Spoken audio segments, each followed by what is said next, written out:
Halo teman-teman semuanya, perkenalkan nama aku Mirta Umayana Trinity dari kelas 12 IPS 2 absen 21. Aku menempuh pendidikan di SMA Negeri 3 Cimahi. Udah pada tahu kan, udah pasti ketebak kalau misalkan sekarang aku berdiri di sini, artinya aku mau mempresentasikan masa kolonialisme dan imperialisme di Indonesia, khususnya bergerak di bidang pendidikan. Di belakang aku ini tuh adalah kampus ITB atau Institut Teknologi Bandung, yang kampus paling bergengsi di Indonesia. Tahu nggak sih kalau misalnya dulu tuh ITB itu dibangun pada zaman kolonialisme Belanda. Untuk lebih lanjut, kita tonton videonya sampai habis ya. Belum kampus yang kalian kenal ini bernama ITB atau Institut Teknologi Bandung. Kampus ini tuh dulunya bernama PHB pada zaman kolonialisme dan imperialisme Belanda, atau dengan kepanjangan Technische Hogeschool T Bandung. Nah, sekolah ini tuh didirikan pada zaman kolonialisme atau imperialisme Belanda sendiri. Nah, singkat cerita kita agak mundur dulu ya, karena gedung ini diresmikan pada tanggal 3 Juni 1920. Kita mundur dikit ke tahun 1918. Tahun 1918 itu ada seseorang bernama Dr. Abdul Rifai bersama dengan 14 anggota dewan lainnya. Dia itu lagi merencanakan tentang pembangunan pendidikan tingkat tinggi di Hindia Belanda, atau pendidikan tingkat tinggi itu biasa disebut dengan universitas. Tapi karena pada saat itu Indonesia ini masih di bawah pengaruh pemerintah Belanda, otomatis segala undang-undang dan segala ketentuannya itu harus mengikuti apa kata pemerintahan Belanda. Nah, pada saat itu adalah undang-undang Belanda yang mengatur tentang suatu pendidikan nomor 161, yang dimana universitas baru pendidikan tingkat tinggi itu minimal harus memiliki 5 fakultas.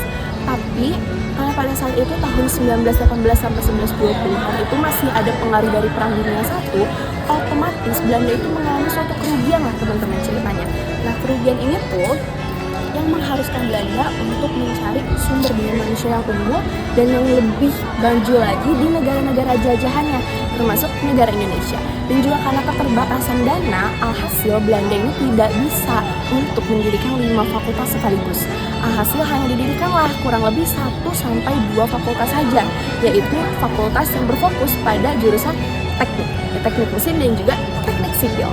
Tahun 1918 itu ada delegasi dari Indonesia yang datang ke Belanda bernama Karel Albert Rudolf Boska. Beliau ini adalah seorang yang menciptakan suatu badan bernama Kihtoni. Apa sih itu Kihtoni? Kihtoni itu adalah suatu badan untuk mempersiapkan untuk universitas atau pendidikan tingkat tinggi khusus untuk jurusan teknik. Nah, beliau ini mendirikan Kihtoni ini di Belanda pada tanggal 30 Mei 1917. Itu untuk sejarah-sejarah ITB sendiri, sampai akhirnya ITB ini tuh diresmikan tanggal 3 Juni 1920, tapi mulai dibuka untuk menerima mahasiswa baru itu sekitar tanggal 5 Juli 1920.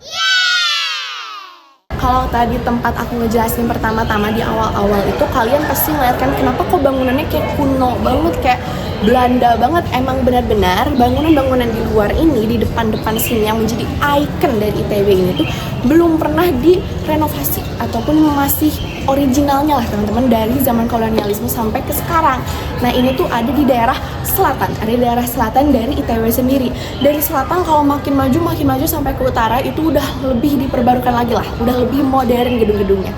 Pengembangan arsitektur gedung dari yang super kolonial atau kuno sampai ke super modern seperti gedung SBM ITB yang satu ini dinamakan dengan Inharmonia Progresio. Tempat Insinyur Soekarno belajar pun super kuno, yaitu program studi teknik sipil. Oke, mungkin cukup sekian untuk hal mempresentasikan masa kolonialisme dan juga imperialisme di Indonesia, khususnya yang bergerak di bidang pendidikan. Kalian jadi tahu kan yang mau kuliah di ITB, sejarah-sejarahnya ITB itu sebenarnya kayak gimana sih?